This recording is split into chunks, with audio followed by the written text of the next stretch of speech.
So, I used to represent many intellectuals, creatives, and public figures for their lectures, consultancies, and other such, paid opportunities. And I still continue to consult in that way from time to time. And, while my focus was really more on monetizing their intellectual content,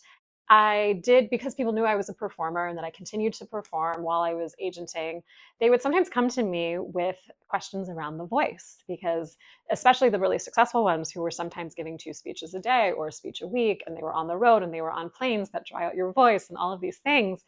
they were finding that they were starting to lose their voice, which for many of them, even if the speaking was just an adjunct to what they did, professionally, it was a little scary because A, sometimes there was a lot of income that was coming in that way. And B, many of them just loved doing it. And if you can't express, when you really lose your voice, it can actually be quite disconcerting, even if you're not a singer or an actor for whom, it's maybe a little bit more integrated into your identity. So, for any public speaker, the ability to speak clearly, to breathe deeply, and I don't even want to say breathe deeply, just to breathe freely, and to kind of be able to come back to yourself in the moment and not feel that you're, rushing ahead or that you're racing or you're speaking too quickly because of any kind of nerves. Especially with public speaking in a different way than performing, you want to be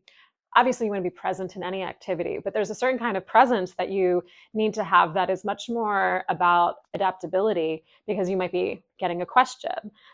Hopefully no actor, mid soliloquy is getting interrupted with, well, hey, what about this? You get to just kind of keep going, right? So the kind of presence is a little different. With a speaker, you do need to, be prepared and have something to say. And then you also need to be able to think on your feet. And so, both in the sense of kind of like the internal, emotional, mental readiness, but also in the actual physical articulation and delivery, Alexander technique can be such an aid to speakers. And it was something that I would oftentimes recommend. And many of them, especially if they were, transitioning from a very high profile career as an executive or something they're like, and they knew they were about to embark on a big speaking tour when the book came out or something like that, they would proactively undertake a series of Alexander lessons, because it's also how you look. We do say that Alexander is not about posture alone, and it certainly isn't, but it certainly can help you get back to a more neutral organization that's not only more structurally and, muscularly more ideal and optimal and less pain ridden, because all of those excess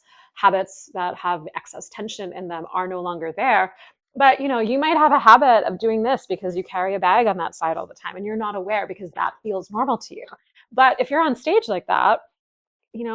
unfortunately, that can be visually distracting to people. So if, through the Alexander technique, if you're understanding the tenets of the work to be able to, in the moment, moment to moment, be able to understand what am I actually doing versus what do I just think I'm doing, you can let go of some of those visually distracting habits that can also be keeping you back physically or vocally. Because if this is happening, there's a lot of excess tension, not only on the right side of my body, but it's going to affect the right vocal fold, which means I'm not going to get proper vocal closure, which is what we need for clean articulation and vibration of the voice. And then there's myriad other ways in which the Alexander technique, by focusing on particularly the tension in the neck, but the relationship of the head, neck, back, and spine, that it frees up the vocal mechanism, because all of those things are kind of the central column or the central organizing structure that need to be free and open and need to kind of vibrate sympathetically for the voice to flow freely. So, speakers don't need necessarily the same kind of technical or even athletic resilience that an opera or a Broadway singer would need, but they certainly need to be able to have a way to work with themselves if they want to have longevity speaking. Because even with amplification, we can't rely on a microphone or a guy in the back to always make us be heard, especially if we're doing a panel discussion or something that's more intimate where amplification is not going to be used.